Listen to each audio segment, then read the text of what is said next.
Hey guys, here we are getting in the Word this morning. I'm super glad to have everybody on and excited to see what the Lord might be able to do through the Word today as we just continue going through Second Timothy, verse by verse, chapter by chapter. What we're discovering is Paul is sharing his heart to young Timothy. And it's just such a special tone of a message, definitely probably his most heartfelt message to anybody that we get to read. And so here we are, we're in verse 12, and it says this: For this reason, I also suffer these things. Nevertheless, I am not ashamed, for I know whom I have believed and am persuaded that he is able to keep what I have committed to him until that day. We see this starts out with for this reason. Well, for what reason, Paul? What are you talking about? So we can understand all of this in some form of context. Well, for the reason in which, Jesus Christ went to the cross, died and saved Paul's life, saved his soul, set him aside for eternity. I mean, all those things happened. And now we get to see that he's now been called as a teacher. He's been called as an apostle. He's been called as a preacher of the gospel. And so all those things have come together. And he says, for this reason, I'm not ashamed and I suffer these things. And then it goes on and tells him that, I am persuaded that he is able to keep what I've committed to him until that day. That committed piece is really important. So I kind of ask a question as you look at that word committed. It's basically as though you've placed money into a bank. And you've committed your money there. You've placed your trust in the bank to keep it safe until some point in time in which you want to withdraw it, right? And so that's the same word in which Paul is utilizing here to communicate this, what he's done with his whole life.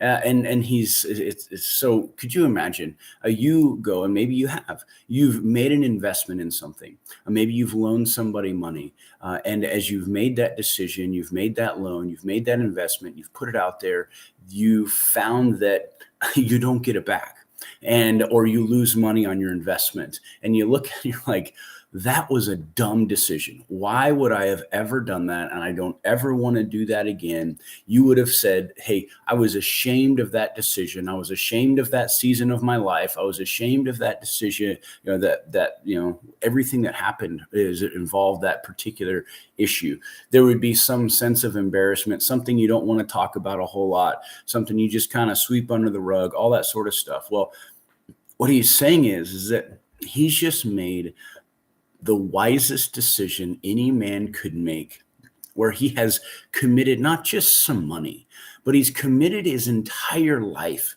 into the trust of Jesus Christ to do as he would please, to do as he will. He's in prison, right? He's been through so many awful, miserable, no good things that you could ever imagine. He's there right in the midst of it.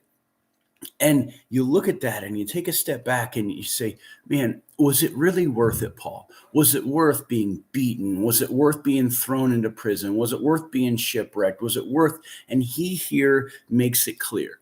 He is so not ashamed of anything that's happened with his life as it related to giving it over to Jesus Christ. There is no shame. There is no embarrassment. There is no second guessing. There is no regrets whatsoever for him to give his life over to Jesus Christ in full submission, saying, listen, you do what you please, because what does he know? That which he has committed to him his entire life, would be returned on that day. It would be kept safe. It would be kept in a trust, one that would be safe and secure, and that ultimately he understood the concept that he who loses his life in this world will surely find it, but he who seeks to save his life will lose it. He understood that, and he gave his life up for Jesus Christ. And as a result, he knows that when that day comes, right, when the day comes when he stands before the Lord,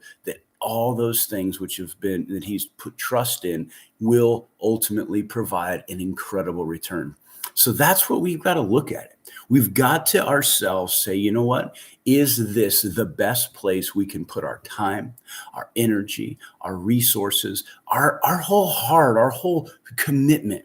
It needs to be in Jesus Christ. And we get this beautiful reminder from Paul that this is the one area in your life that you will, at the end of your life, never be ashamed. It's the one lifestyle. And if you walk it and you walk it true and free, that you will be able to get to the end of your life with no regrets, no embarrassment of seasons of life of just running rampant in a wrong direction, or handing your life over to money and wealth and chasing all these other things that never ultimately end up paying out the same way that a relationship with Jesus Christ would do. So where should you commit your life?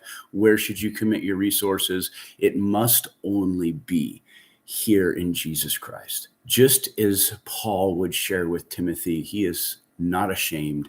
And this is the best place for him to have put his entire life, is in the trust, the bank of Jesus Christ, knowing that it's safe, secure, and the returns are innumerable for all of eternity. So love you guys. Be strengthened, encouraged in the Lord. Continue to keep your eyes fixed on him.